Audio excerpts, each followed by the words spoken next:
Shalom, shalom, shalom. Selamat pagi masyarakat iman. Saya kasih pantun dulu. Beli salak di warung Bu Kartini. Cakep, 100.000 dapat sepetik. cakep. Selamat menjalani minggu ini dengan berkat-berkat Tuhan kita diberkati. Bapak Saudara, semoga minggu ini kita boleh melewati dengan anugerah Tuhan. Kalau teman-teman kita yang muslim sedang merayakan lebaran, hari kemenangannya mulai dari nol lagi. Nah, kalau kita orang Kristen, mulai dari nol selalu, setiap hari meminta pengampunan, belajar mengampuni, dan memulai sesuatu yang baik, meninggalkan yang buruk-buruk. Mari bersama-sama kita awali dengan kita percaya bahwa inilah hidup kita, inilah rumah kita, inilah rumah kami PKJ 288. PKJ 288.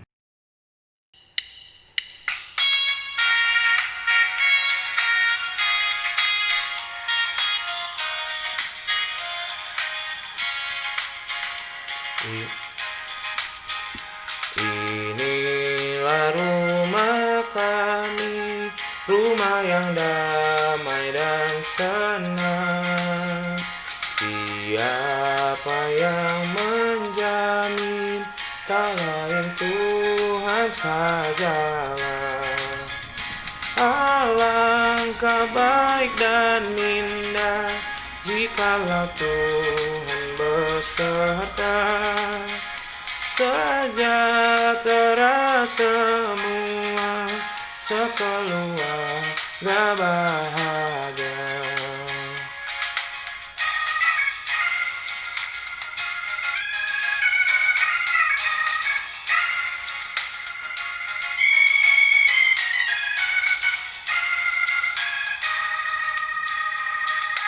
Apalah mesranya, ayah dan ibu contohnya. Semua anak-anak ikut teladan tindaknya. Alangkah baik dan indah jikalau Tuhan beserta. Sejahtera semua, sekeluarga bahagia. Mari kita berdoa. Tuhan, terima kasih untuk anugerah-Mu dalam kehidupan kami, karena di minggu yang kemarin kami sudah dipelihara dan baik dan indah semua yang Tuhan jadikan, sehingga biarlah kami menjadi anak-anak Tuhan yang ikut teladan Tuhan. Tuhan besertalah dengan kami dan firman-Mu akan mengingatkan dan menopang kami. Kami serahkan dalam nama kami berdoa. Amin.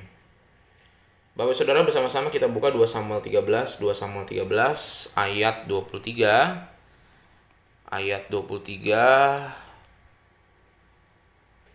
2 Samuel 13 ayat 23 sampai yang 30. 2 Samuel 13 ayat 23 sampai 30. 2 Samuel 13 ayat 23 sampai 30. Dengarkan sabda Tuhan. Sesudah lewat 2 tahun, Absalom mengadakan pengguntingan bulu domba di Baal Zahazor yang dekat kota Efraim. Lalu Absalom mengundang semua anak raja. Kemudian Absalom menghadap raja, lalu berkata, "Hambamu ini mengadakan pengguntingan bulu domba. Kiranya raja dan pegawai-pegawainya ikut bersama-sama dengan hambamu ini." Tetapi raja berkata kepada Absalom, "Maaf, anakku, jangan kami semua pergi, supaya kami jangan menyusahkan engkau." Lalu Absalom mendesak, tetapi raja tidak mau pergi. Ia hanya memberi restu kepadanya. Kemudian berkatalah Absalom, "Kalau tidak, izinkanlah kakakku Amnon pergi beserta kami." Tetapi raja menjawabnya, "Apa gunanya ia pergi bersama-sama dengan engkau?" Tapi ketika Absalom mendesak, diizinkannya lah Amnon dan semua anak raja pergi beserta dia. Lalu Absalom memerintah orang-orangnya demikian, "Perhatikan, apabila hati Amnon menjadi gembira karena anggur, dan aku berkata kepadamu, paranglah Amnon, maka haruslah kamu membunuh dia. Jangan takut, bukankah aku yang memerintahkannya kepadamu? Kuatkanlah hatimu dan tunjukkanlah dirimu sebagai orang yang gagah perkasa." Orang-orang Absalom memperlakukan Amnon seperti yang diperintahkan Absalom. Lalu bangunlah semua anak raja itu, mereka menaiki bagalnya masing-masing dan melarikan diri.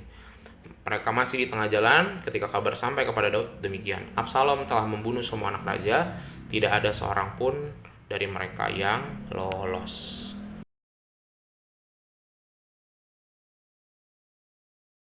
Dosa itu seperti virus. Rasanya masih segar di telinga kita, di ingatan kita ketika COVID terjadi. COVID itu menyebar lebih cepat dibanding penyakit yang lain karena dia seperti flu. Mungkin kebiasaannya orang Asia Tenggara ya, khususnya Indonesia, orang-orang tuh kalau lagi flu umum biasanya nggak pernah kita pakai masker. Karena kita berasa, flu mah penyakit biasa, nggak mematikan. Tapi kita kalau kita sadar dan lihat, orang kalau kena flu tuh pasti bisa nular ke keluarga dan orang-orang di sekitarnya. Anak sekolah tuh biasa kalau satu flu semua, orang gereja satu flu semua. Ketika terjadi COVID baru kita sadar betapa virus itu berbahaya. Karena kalau menyerang orang yang fit, muda sih nggak apa-apa. Tapi kalau menyerang orang yang sudah senior, punya penyakit bawaan, itu akan sangat mematikan. Dan menular itu, virus itu nggak kayak jatuh karena jatuh atau sakit pencernaan, atau sakit-sakit yang lainnya. Sakit flu itu benar-benar orang lain bawa terus bisa kita mengalami hal yang sama. Kalau orang luka belum tentu temannya ketularan luka. Kalau orang sakit temannya belum tentu ketularan. Tapi kalau flu sangat mungkin menyebar dan berdampak. Sama kayak dosa. Dosa juga itu seperti virus. Makanya virus dosa itu nyata banget. Dan itu diturunkan. Makanya ada istilah dosa warisan. Bukan hanya dari Adam dan Hawa. Tapi dosa yang dilakukan oleh orang tua akan diemban dan dibawa oleh anaknya. Sama seperti bacaan kita Absalom, Amnon, Tamar, dan anak-anak yang lain ini juga membawa dosa warisan dari Daud. Dosa yang gara-gara Daud itu meleng ketika dia bertemu Batsheba, dampaknya itu kepada anak-anaknya. Kejadiannya sama, si Amnon dan Tamar ini dua anak Daud loh, sama-sama anak Daud cuma beda ibu gitu ya. Harusnya nggak boleh melakukan berelasi romantis dan menikah, tetapi Amnon tergoda, tidak bisa menahan diri, akhirnya memperkosa adiknya. Kemudian Absalom marah, yang adalah kakaknya Tamar, satu ibu satu bapak. Dia ingin balas dendam, membunuh Amnon dan berdampak ke semua anaknya Daud. Jadi dosa yang dilakukan oleh ayahnya, mereka pun sebenarnya nggak tahu jelas apa yang dilakukan bapaknya, dan biasa orang tua menutupi semua aib ya. Tapi itu diturunkan ketika kita nggak belajar dan mengingatkan anak-anak kita. Dosa menular. Bapak Ibu, dalam keluarga kita ada dosa menular apa ya? Kayaknya perlu kita sadari deh.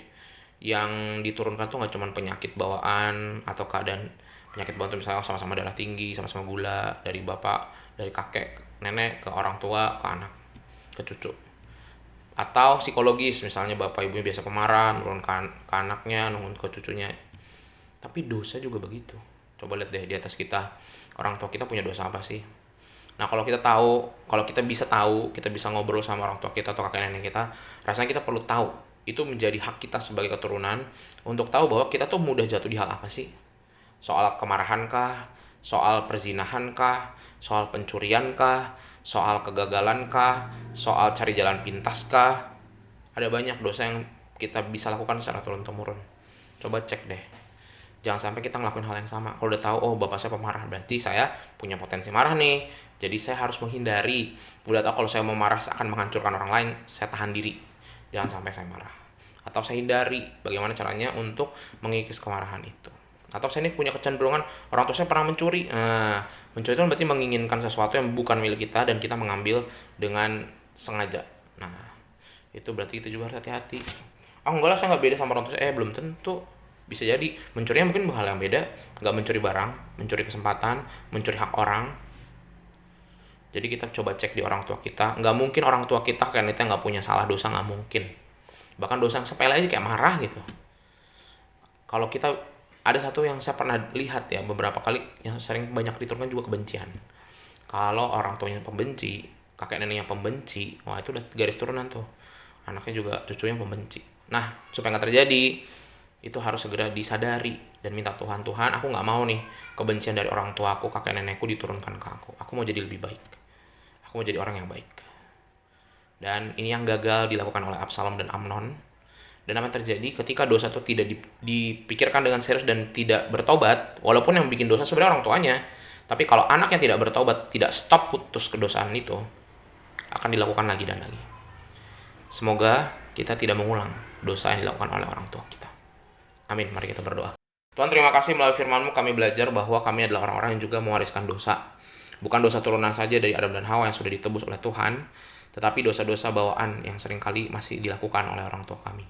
Baik itu keadaan psikis, kemarahan, kecemburuan, ataupun hal yang berbahaya dan kriminal, perzinahan, pencurian, dan lain-lain. Kelihatannya sepele, kelihatannya nggak mungkin diturunkan, tapi dosa itu sangat menular Tuhan. Ajarkan kami mawas diri dan berhati-hati dalam sikap agar kami tidak jatuh di lubang yang sama seperti orang tua ataupun kakek nenek kami. Kami serahkan ya Tuhan kehidupan kami, dalam nama-Mu kami berdoa dan bersyukur. Amin. Selamat pagi, Tuhan Yesus memberkati, tetap bersemangat.